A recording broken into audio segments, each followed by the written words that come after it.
Next, Democratic Socialist ZOHRAN MAMDANI, the Democratic candidate, will be elected the next mayor of New York, New York, defeating former New York governor turned independent Andrew Cuomo and Republican Curtis Sliwa. Mamdani's victory marking an historic moment in the city. At the age of 34, he will be the city's youngest mayor in a century. He will also be New York City's very first Muslim mayor.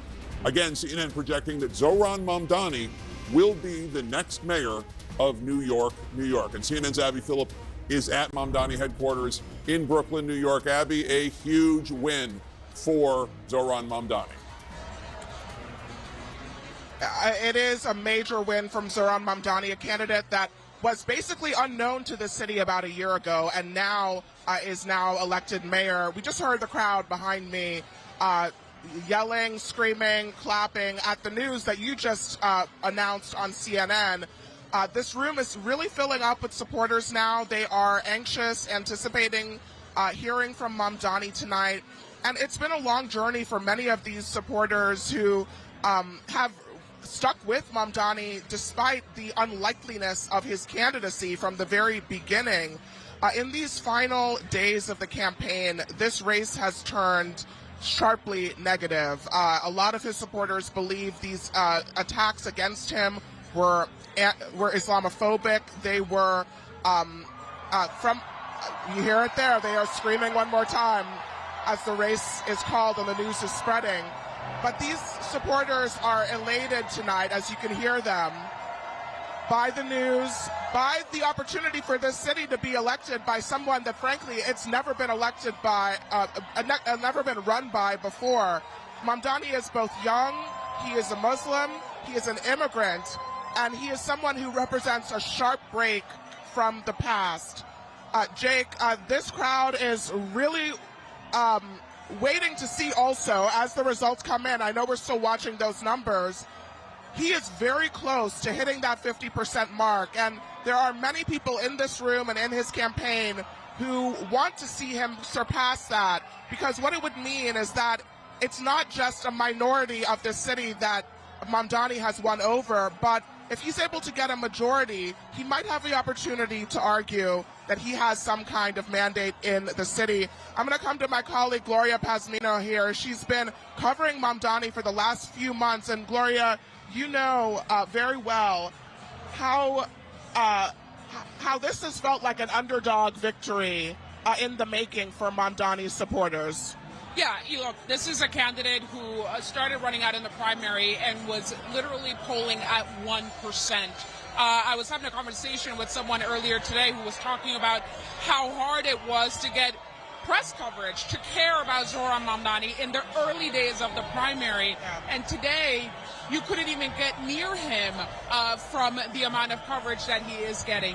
It was an underdog campaign, and he ran like an underdog. I think that is really a huge lesson of this campaign, no matter what you think of the candidate. The pace of the campaign really picked up in the last few weeks, as it often does. But, I mean, he was walking across the Brooklyn Bridge at sun up yesterday, I believe it was. And as we were just talking, the New York Attorney General, Letitia James, just walked right past you. She was pumping her fists in the air. She has been one of the New York elected officials that stood by Mamdani, even when he was, being derided as a communist and a socialist by some in his own party, the Democratic Party.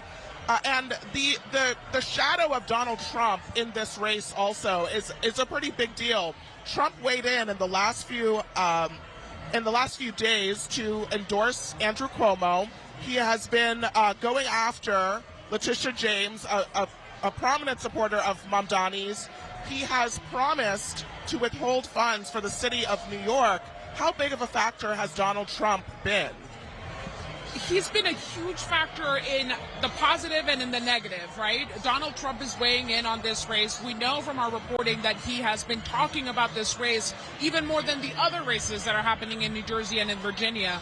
The Trump threat to cut federal funding is something that ZOHRAN MAMDANI and his team take extremely seriously, but you've heard what he has said, that he believes the city currently, under the current mayor, Mayor Eric Adams, has not done enough to respond to those threats, and he says he will do so when he's elected.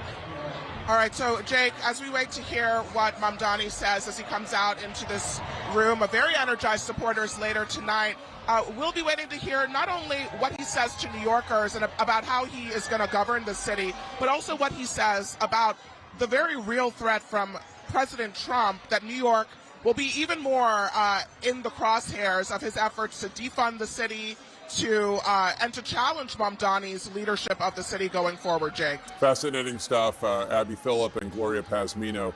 Thank you so much. And it's a historic night for not just Zohran Mamdani, but for the Democratic Party, which has been so demoralized since the 2024 election. We have three big wins that we've projected already in New York City. Zohran Mamdani, it will be the mayor, defeating independent candidate Andrew Cuomo. In New Jersey, Congresswoman Mikey Sherrill defeats the Republican Jack Ciattarelli. She'll be the next governor of New Jersey, the very first Democratic woman governor of New Jersey.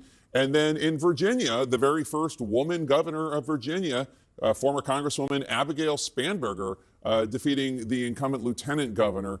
Just a big night for Democrats who have had not a lot to smile about in the last year. Anderson Cooper is in New York. Take it away. Jake, thanks very much. You're with the team. David Axelrod, what is the message from this race to the Democratic Party, or is there a message? Well, the biggest message should be to the president, I think. It was interesting. I spent a lot of time going over the CNN poll yesterday and the crosstabs of that poll, and you could actually see the outlines of what was going to happen today in that poll, because overwhelmingly people said the economy and the cost of living was their chief concern.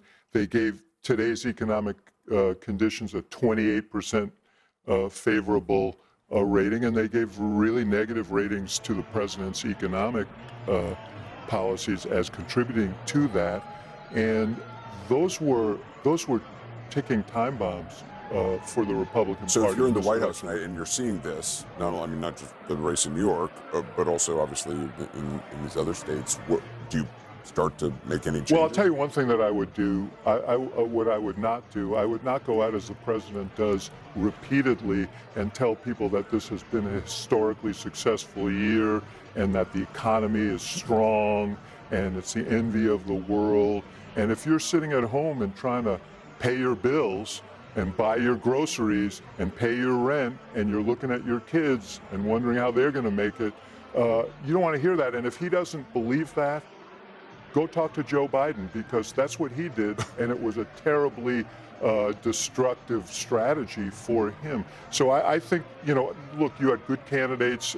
These gubernatorial candidates were fresh and had great biographies, and they leaned into those issues. I thought Spanberger made a terrific speech tonight that really was a contrast to the politics that people have become so despairing about. But at the end of the day, when you have the conditions that we have in this country and you're the incumbent president and you run everything and you make a point of running everything, then you're going to get blamed for stuff. And tonight the voters did blame him. Scott, do you think the White House should be listening? Look, these are blue states, and Democrats were supposed to win. So I wouldn't overread it. Virginia, in particular, has never been a great bellwether. I don't think a lot of folks had a lot of confidence in the Virginia campaign that was run on the Republican side. And New Jersey is New Jersey. So I would hesitate to overread it. I don't think the concerns you raised are illegitimate political strategy concerns. I think I just want to offer condolences to Chuck Schumer. Honestly, what I'm reading here in New York City is that AOC is going to be the next senator from New York after she gets done whooping his rear end in the 2028 Democratic primary. And for his Senate races in 2026, I see the energy in the Democratic Party tonight behind a socialist, and I see the energy in Virginia, Democrats looking the other way on a violent candidate for Attorney General who says he wants to murder Republicans and their children. If you think you're getting rid of Graham Plattner in Maine now, think again. This is a terrible night for national Democratic image, given what is happening inside their party. Mamdani is an avowed socialist. It's not what people say that he is, it's what he says that he is. He's now the leader of their party. That's their energy, and Chuck Schumer's He's not the a leader of the Democratic Party? Let's swear. What? There is no. Who is the leader? Can someone tell me? He's a life raft for Republicans who have to go on TV and get their asses kicked in. You own this. You own this now. You all own this now.